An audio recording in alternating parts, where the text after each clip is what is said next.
चलिए, तो हमने कल पढ़ा था एरिया वेक्टर के बारे में, ठीक है। एरिया वेक्टर के बारे में पढ़ चुके थे। एरिया वेक्टर क्या होता है? ऐसा एरिया जिसमें क्या हो, मैग्नीट्यूड के साथ साथ डायरेक्शन भी हो, उसको हम लोग बोलते हैं एरिया वेक्टर। और एरिया वेक्टर का जो डायरेक्शन होता है वो कैसा होता है? परपेंडिकुलर टू द सरफेस होता है। और हमने पढ़ा था कि अगर एरिया प्लेन है तो एरिया वेक्टर एक ही डायरेक्शन में आता है, लेकिन एरिया अगर प्लेन ना हो के नॉन यूनिफॉर्म हो जाए या नॉन प्लेन हो जाए, नॉन प्लेनर हो जाए, तो हम लोग क्या करते हैं उसको, हम लोग उसको छोटे छोटे कंपोनेंट में तोड़ देते हैं। और छोटे छोटे कंपोनेंट को जोड़ने के लिए हम लोग कौन सा मेथड यूज़ करते हैं? इंटीग्रेशन यूज़ करते हैं। अगर वो सरफेस क्लोज नहीं है तो हम लोग ऐसे ही नॉर्मली क्या करते हैं? नॉर्मली इंटीग्रेशन कर देते हैं। लेकिन अगर वो सरफेस क्लोज है तो हम लोग उसमें क्लोज इंटीग्रल करते हैं। और क्लोज इंटीग्रल का साइन मैंने बताया था कि इंटीग्रेशन बनाइए और उसमें एक बीच में गोला बना दीजिए, ठीक ना। अब बात यह आ गया कि क्लोज इंटीग्रल यहाँ पे क्यों आया? क्योंकि यहाँ पे हमको गॉसियन सरफेस पढ़ना है आगे, और उस गॉसियन सरफेस में आपको पता होना चाहिए कि वो एक क्लोज सरफेस होता है, इसीलिए हम लोग यहाँ पे क्लोज इंटीग्रल का यूज़ करते हैं, ठीक है। नेक्स्ट जो हमारा टॉपिक है वो है इलेक्ट्रिक फ्लक्स। क्या है? Electric flux.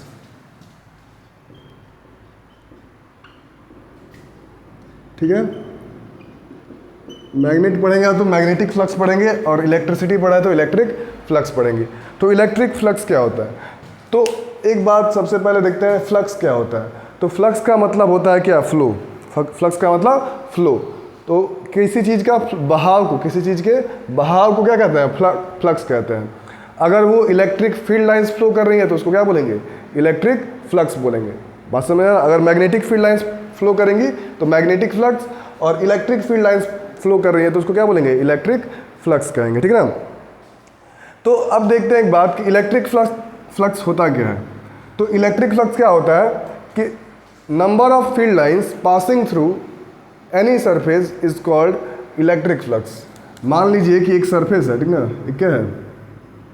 एक सरफेस है, इससे जितनी क्या होंगी लाइंस पास करेंगी, कौन सी लाइन? इलेक्ट्रिक फील्ड लाइंस, उसी को क्या बोलेंगे हम लोग? उसी को हम लोग बोलेंगे फ्लक्स, ठीक है। बात समझ में आ रहा है? फ्लक्स। तो क्या बोलेंगे? Total number of electric field line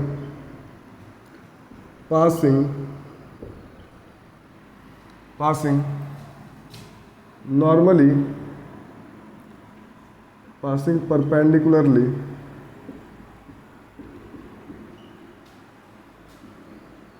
through any surface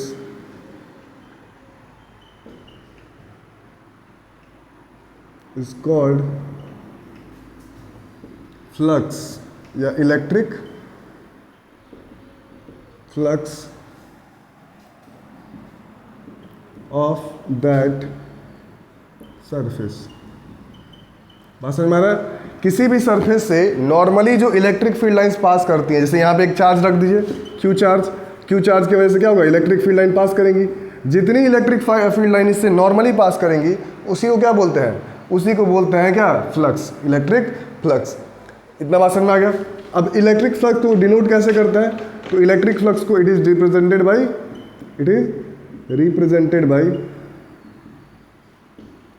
by phi.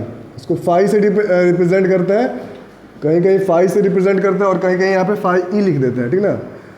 तो उससे कंफ्यूज नहीं होना है, आप लोग फाई ही यूज़ करना है, ठीक है। यहाँ पे कभी कभी फाई ई भी लिख देता है। ई इसलिए लिखता है क्योंकि यहाँ पे अगर इलेक्ट्रिक फील्ड है तो ये इलेक्ट्रिक फ्लक्स की बात हो रही है, और कहीं कहीं फाई एम लिख देता है तो उसका मतलब क्या कि मैग्नेटिक फ्लक्स की बात हो रही है। इतना बात समझ में आ गया। अब बात आता है, थोड़ा सा देखते हैं, क्वेश्चन एक देखते हैं। जैसे आप लोग देखिए, ये आपके पास, ठीक है, ये क्या है? इलेक्ट्रिक फील्ड लाइंस है। अगर मैं आप लोगों से पूछूं कि एक बात बताइए, यहाँ पे एक सरफेस है और ये एक सरफेस है, ये बताइए सरफेस नंबर 1 और सरफेस नंबर 2 किसका फाई ज़्यादा है? मतलब किससे फ्लक्स ज़्यादा, किसका फ्लक्स ज़्यादा है? सरफेस ए वाला या सरफेस बी 2 वाला? तो आप देख रहे हैं कि एरिया ज़्यादा होने से इससे लाइन ज़्यादा पास करेगा, तो इसका क्या होगा? इसका फ्लक्स φ2 इज लेस देन φ1, यानी φ1 ज़्यादा है किससे, φ2 से। क्यों ज़्यादा है? क्योंकि एरिया जो है A1 is greater than A2। यानी आपको समझ में आ रहा है कि एरिया ज़्यादा होने से फ्लक्स ज़्यादा हो जाता है। डायरेक्ट फार्मूला भी बता सकते हैं, लेकिन डायरेक्ट फार्मूला से समझ में नहीं आएगा। यहाँ पे एरिया ज़्यादा होने से फ्लक्स ज़्यादा हो गया, क्योंकि इससे लाइन्स ज़्यादा पास करेंगी। तो हम बोल सकते हैं कि जो फाई होता है वो डायरेक्टली प्रोपोर्शनल होता है किसके, ए के। किसके, ए के। ठीक है। दूसरा बात देखिए आप लोग, अगर मान लीजिए कि ये इलेक्ट्रिक फील्ड लाइन्स है ऐसे,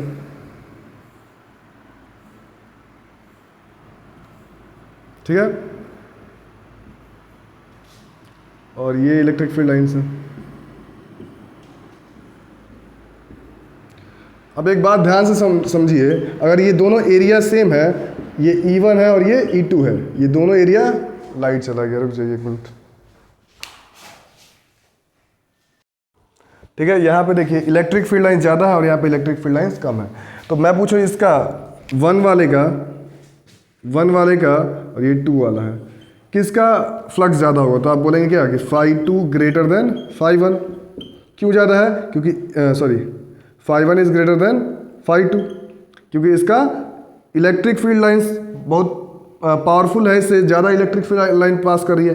क्यों ऐसा हो रहा है? क्योंकि E1 is greater than E2। कहने का मतलब मेरा सिर्फ इतना है कि इससे इलेक्ट्रिक फील्ड लाइन ज़्यादा पास हो रही हैं, तो इसका क्या है, इलेक्ट्रिक फील्ड इंटेंसिटी भी ज़्यादा है। तो यहाँ पे phi is directly proportional to E हो गया। ठीक है। अब एक और चीज़ पढ़ेंगे आप लोग, जैसे मान लीजिए कि ये आपके पास एक एरिया है, ठीक है। अगर मान लीजिए कि इलेक्ट्रिक फील्ड लाइन्स ऐसे पास कर रहा है, ऐसे पास कर रहा है, लेकिन बोला क्या गया है हमसे बोला गया है कि इलेक्ट्रिक फील्ड लाइन्स कैसे पास करनी चाहिए, परपेंडिकुलरली पास करना चाहिए। इलेक्ट्रिक फील्ड लाइन पास करना चाहिए ऐसे। इलेक्ट्रिक फील्ड लाइन एक्चुअली में पास कर रहा है ऐसे, लेकिन करना कैसे चाहिए, ऐसे। तो ये एंगल कितना वाला है, ये मान लीजिए एंगल थीटा है, तो इसका इधर वाला कंपोनेंट क्या होगा, ई कॉस थीटा। क्या होगा, ई कॉस थीटा। होगा कि नहीं होगा? यानी कि फ्लक्स आपका और डिपेंड करता है किस पे, फ्लक्स आपका ई पे नहीं डिपेंड करके ई कॉस थीटा पे डिपेंड करता है। किस पे डिपेंड करता है, ई कॉस थीटा पे। तो अगर हम लोग लिखना चाहें तो phi is directly proportional to E A cos cos theta लिख सकते हैं, कॉस थीटा। यहाँ से प्रोपोर्शनलिटी का साइन हटाते हैं और इज इक्वल टू, ये कांस्टेंट आता है और कांस्टेंट की वैल्यू 1 होती है, तो phi is equal to E A cos theta. ये आपका फॉर्मूला हो जाता है किसका, इलेक्ट्रिक फ्लक्स का। तो आपको केवल यही याद रखना है, phi is equal to E A cos theta. ये सब चीज़ें समझने के लिए बताया, क्या याद होना चाहिए, phi is equal to E A cos theta, where theta is the angle between. देखिए आप इसका एरिया वेक्टर लेंगे तो वो भी इसी डायरेक्शन में आएगा।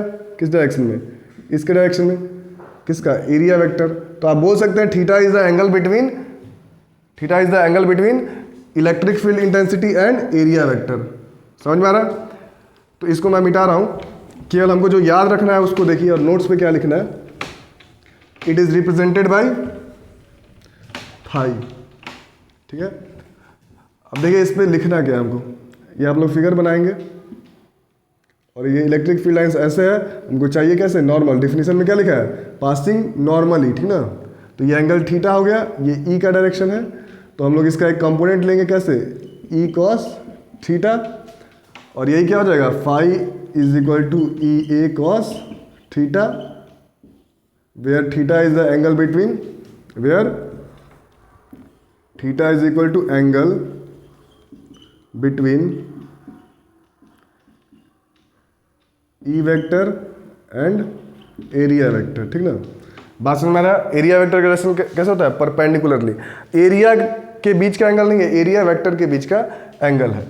चलिए, तो यहाँ से हम लोग क्या करते हैं, यहाँ से इसका यूनिट निकालते हैं, यूनिट निकालते हैं।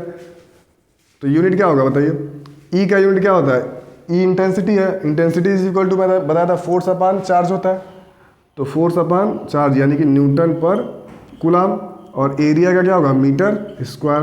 तो ये आपका यूनिट हो जाएगा, ठीक है, फ्लक्स का। या फिर इसका अगर मैं पूछूं डायमेंशन क्या होगा, डायमेंशन क्या होगा, तो न्यूटन का क्या होता है, m/L⁻², और इस कूलम का होता है 80, और मीटर का क्या होता है, L²। ठीक है, ये क्या हो जाएगा,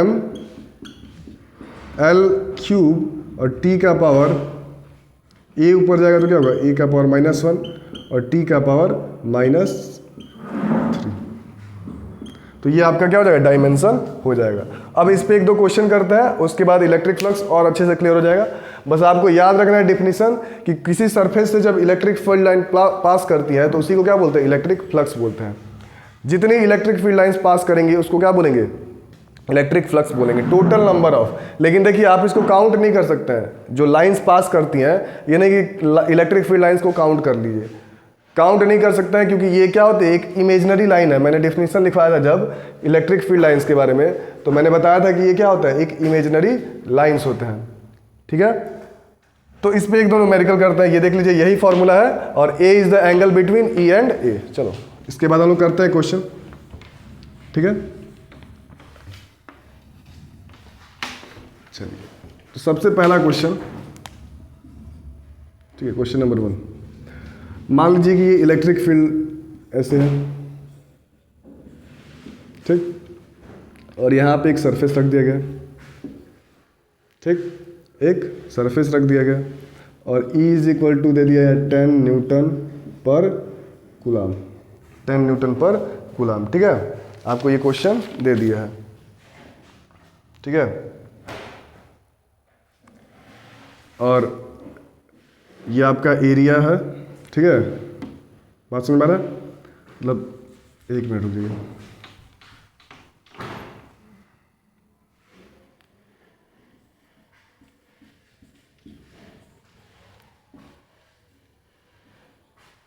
ये एरिया है, ठीक ना। तो ये जो दिया है इसका एरिया है 4 मीटर स्क्वायर। ठीक है, तो आपको बताना है क्या होगा, फाई क्या होगा। तो देखिए आपको फाई निकालना है, तो ये 90 डिग्री के एंगल में है, ठीक है ना।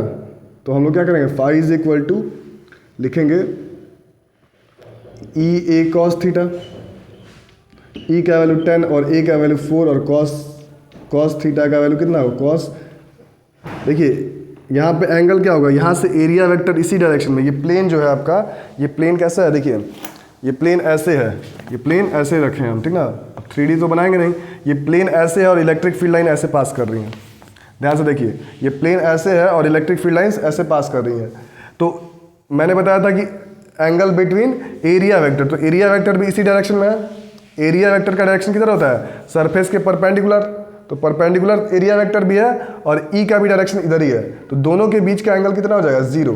किसके किसके बीच का, एरिया वेक्टर ये होगा सरफेस के परपेंडिकुलर, और इसका इलेक्ट्रिक फील्ड भी ऐसे जा रहा है, तो दोनों के बीच का एंगल कितना हो जाएगा, 0। तो 0 एंगल हो जाएगा, तो हम लोग cos 0 रखेंगे यहाँ पे, तो कितना हो जाएगा 40 और इसका वैल्यू 1, तो कितना हो जाएगा 40, और यूनिट क्या होता है, न्यूटन मीटर स्क्वायर पर कूलाम। चलिए, तो ये क्वेश्चन है, ऐसे ही एक दो क्वेश्चन मैं लिख दे रहा हूँ और उसके बाद आप लोग सॉल्व कीजिए, क्योंकि लाइट आ रहा है जा रहा है, और आगे का वीडियो हम लोग देखते हैं, बनाते हैं। ठीक है, तो मैं क्वेश्चन लिख दे रहा हूँ, आप लोग सॉल्व करेंगे। चलिए, लाइट आ गया, ठीक है। हम लोग इस क्वेश्चन को समझते हैं, बाद में आप लोग कीजिएगा। पहले देखिए ये क्या कह रहा है कि यहाँ से इलेक्ट्रिक फील्ड का डायरेक्शन इधर है, और एरिया वेक्टर ये जो हमारा इसका साइड है वो 2 मीटर है, ठीक ना, सारा साइड 2 मीटर का है। तो आपको ध्यान से देखना है कि एरिया वेक्टर का डायरेक्शन इधर है और ये इधर है, ठीक है ना। तो हमको जो एंगल चाहिए, हमको क्या चाहिए, हमको एंगल जो चाहिए वो कैसे चाहिए, हमको एरिया वेक्टर के डायरेक्शन में चाहिए, एरिया वेक्टर के डायरेक्शन में चाहिए।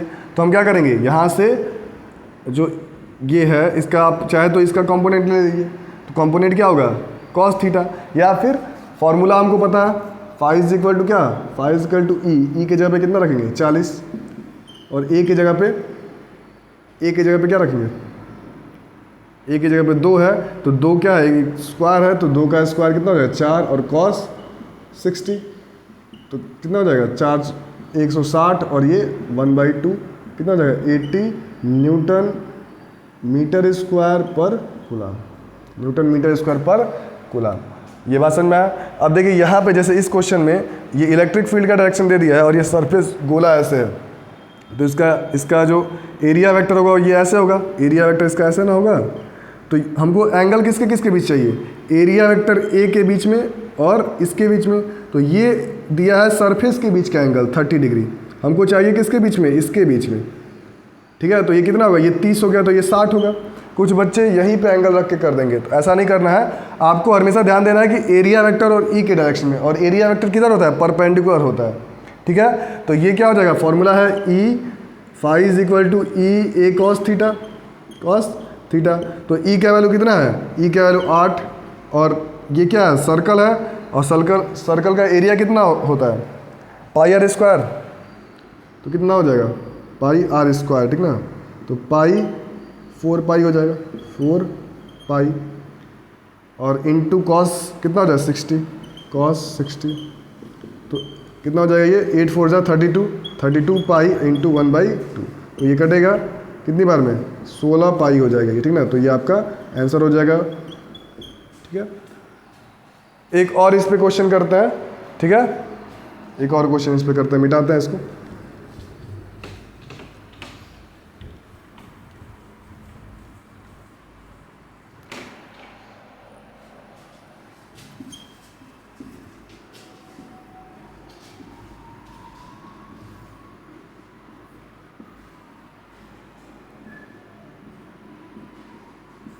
ठीक, और इलेक्ट्रिक फील्ड लाइन्स ऐसे पास कर रही हैं, ठीक ना।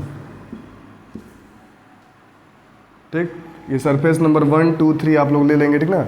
अब बताइए, ये सरफेस नंबर 1 है, ये सरफेस नंबर 2 है, ये सरफेस नंबर 3 है, ये सरफेस नंबर 4 है, और ऐसे ही 5 और 6 हो जाएगा।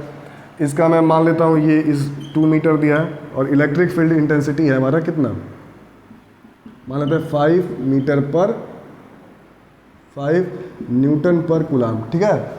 अब मैं पूछूं कि पहले से कितना फ्लक्स पास करेगा।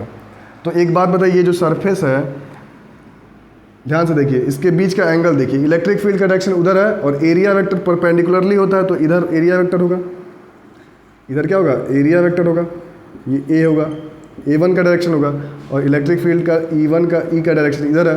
एंगल कितना है, 180, कितना है, 180 है। तो जब हम लोग फाई 1 निकालेंगे तो क्या आएगा, ई की जगह पे कितना रखेंगे, 5, और ए की जगह पे सरफेस कितना होता है इसका, ए क्यूब होता है ना।